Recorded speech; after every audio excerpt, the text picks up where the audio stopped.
Are you pooping? It's okay. It's all right. Don't scroll. This is a good video and you've got plenty of time to watch it. Let me explain what I'm doing on this 9-zone system.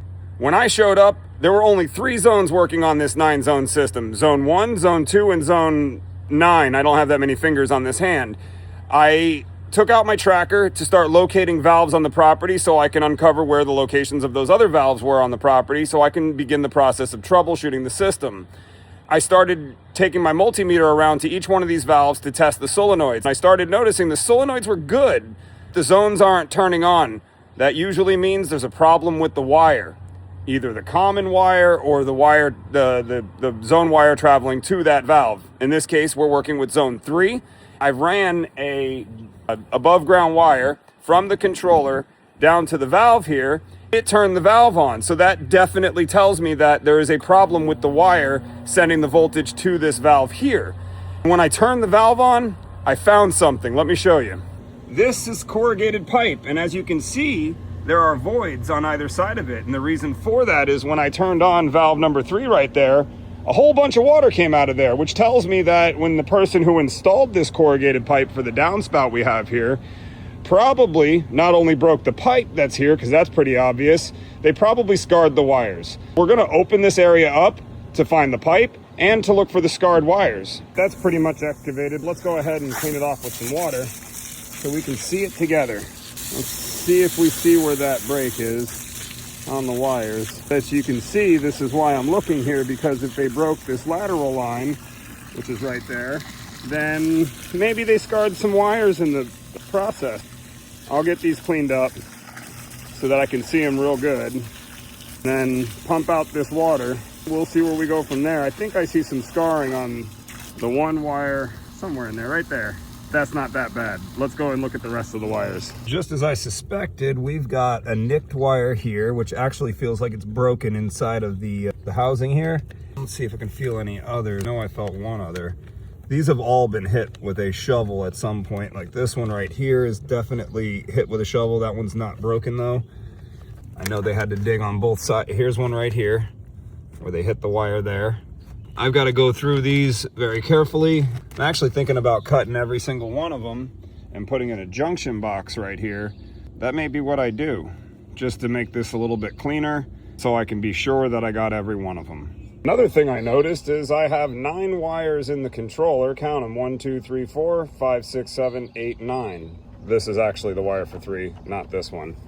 Over here, I counted 8 wires. Now watch, I'm gonna count it on camera and it'll be 9, but here we go. We've got the common wire, then we've got 1, 2, 3, 4, 5, 6, 7, 8 wires right here. The wires will come down from the controller, go over towards the main line, and come down in this direction. The reason for that is because when this system was installed, the trench came from that backflow down to these valves over here and eventually went out to the field over there. That tells me that we've got 1 extra wire in the controller than is actually going out to the field, because there wouldn't be just 1 wire unless there was a master valve, which in this case there is not. That would be going anywhere before this section. A master valve would go over by the backflow over there, so that wire, if there was one, would go down and then right there and stop, and that's why I wouldn't see it over here, but that's not the case. There is no master valve on the system, and you can see that by looking at the master valve terminal, which is the first screw. There's nothing on that screw, so there is no master valve here. I'm a little curious why there's 9 wires in the controller and only 8 of them going out to the field. One thing I do know is one of these, I don't remember which one, I want to say it was zone 4 or 5, showed me an open line, which could mean that the wire just goes down there and then nowhere else. What's under this rock? Is there a... No. Thought there might be a junction box under there and I get lucky. All right, let's go ahead and fix some of these wires. It's a couple of hours later and this is what we ended up doing. We replaced the wire between the controller and this point here, put it in a junction box. Easy peasy. Now a lot more zones are working because there was damaged wires under that drain pipe.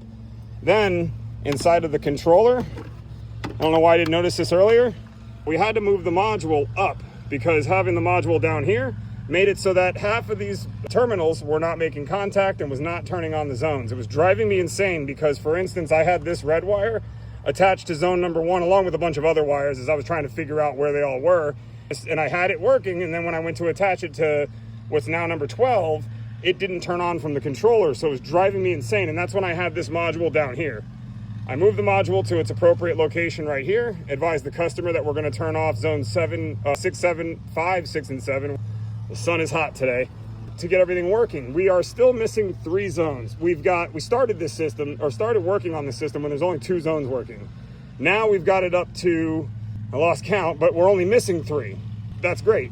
The other thing was, this controller was being managed by another contractor who I guess noticed that the controller was being turned on and tried calling the customer in the middle of service. We went ahead and went into the HydroWise account. We removed contractor access from the controller. Now nobody can see what the controller's doing except for the customer. I ran out of time today, but I will be back in the near future to get those other 3 zones working. All right, on to the next one.